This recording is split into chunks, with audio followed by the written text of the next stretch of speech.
بسم اللہ الرحمن الرحیم۔ السلام علیکم۔ ملک شام کے حالات، امام مہدی کا ظہور، نبی کریم صلی اللہ علیہ وآلہ وسلم کی پیشن گوئیاں۔ اللہ کے رسول صلی اللہ علیہ وآلہ وسلم نے قیامت کے نشانات بتلاتے ہوئے فرمایا کہ اونٹوں اور بکریوں کے چرواہے جو برہنہ بدن اور ننگے پاؤں ہوں گے، وہ ایک دوسرے سے مقابلہ کرتے ہوئے لمبی لمبی عمارتیں بنوائیں گے اور فخر کریں گے۔ ریاض شہر میں عمارتوں کا یہ مقابلہ آج اپنے عروج پر پہنچ گیا۔ دبئی میں برج خلیفہ کی عمارت دنیا کی سب سے اونچی عمارت بن گئی، تو ساتھ ہی شہزادہ ولید بن طلال نے جدہ میں اس سے بھی بڑی عمارت بنانے کا اعلان کر دیا، جو دھڑا دھڑ بنتی چلی جا رہی ہے۔ عرب کی عمارتیں سارے جہاں سے اونچی ہو چکی ہیں۔ عرض کرنے کا مقصد یہ ہے کہ حضور پاک صلی اللہ علیہ وآلہ وسلم نے جو فرمایا وہ پورا ہو چکا ہے، اور پیشن گوئی پوری ہو کر اپنے نقطۂ کمال کو تقریباً پہنچ چکی ہے۔ عرب کا سب سے زیادہ تیل خریداری کرنے والا امریکہ نے عراق کے کنویں پر قبضہ جما رکھا ہے اور لاکھوں بیرل مفت وصول کر رہا ہے، تو پھر تیل کی گرتی مانگ نے تیل کی قیمتوں کو نچلی سطح پر پہنچا دیا ہے، جس سے عرب ممالک کا سنہرا دور خاتمے کے قریب ہے۔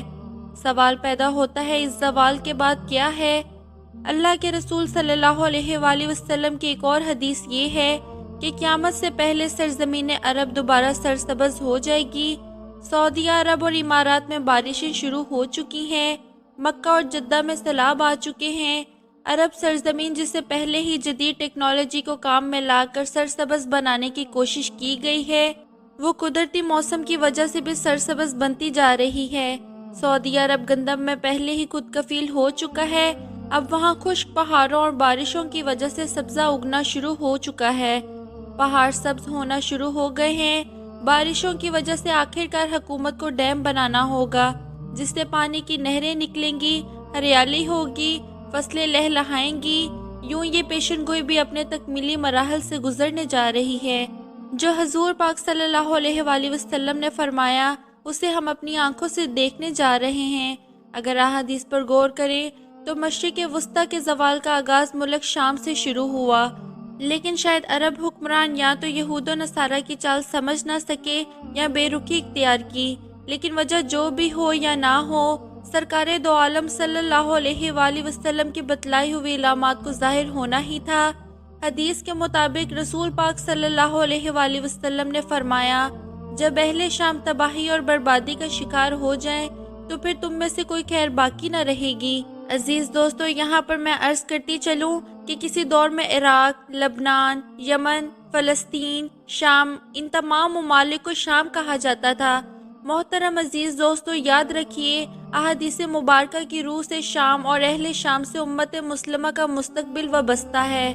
اگر ملک شام ایسے ہی برباد ہوتا رہا تو پوری امت مسلمہ کی بھی خیر نہیں۔ ویسے تو 90% برباد ہو چکا ہے، اب جبکہ 5 سالہ خون ریزی میں 8 لاکھ بے گناہ بچے، بوڑھے، عورتیں شہید اور لاتعداد دوسرے ملک کی سرحدوں پر زندگی کی بھیک مانگتے ہوئے شہید ہو رہے ہیں، اور اتنی ہی تعداد میں زخمی یا معذور ہو چکے ہیں۔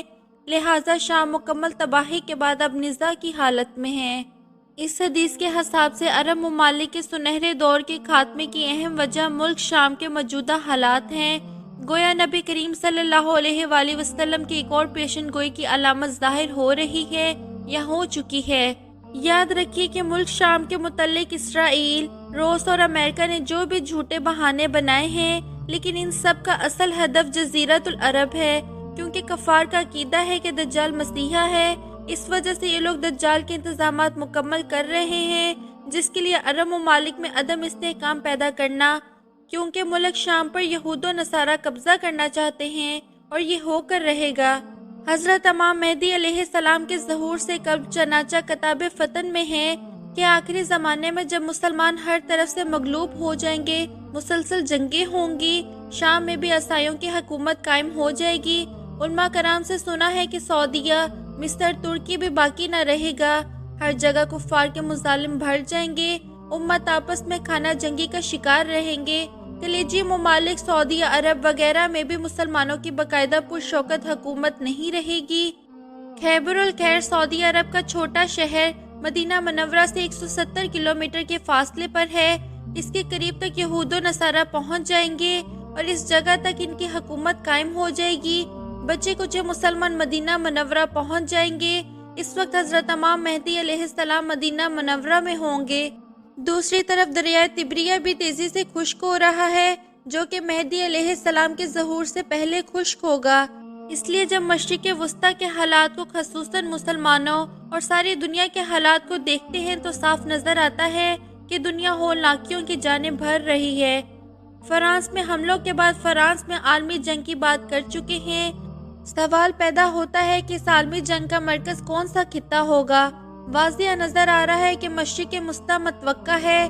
یہاں بھی ہندو پاکی رنجشیں اور کشمکش کے بڑھتے حالات سے بھی لگتا ہے یہ غزوہ ہند کی طرف رخ کر رہے ہیں، کیونکہ حضرت ابو ہریرہ رضی اللہ تعالیٰ عنہ سے روایت ہے کہ رسول کریم صلی اللہ علیہ وآلہ وسلم نے ارشاد فرمایا، میری قوم کا ایک لشکر وقت آخر کے نزدیک ان پر چڑھائی کر دے گا اور اللہ اس لشکر کو فتح نصیب کرے گا، یہاں تک کہ وہ ان کے حکمرانوں کو بیڑیوں میں جکڑ کر لائیں گے۔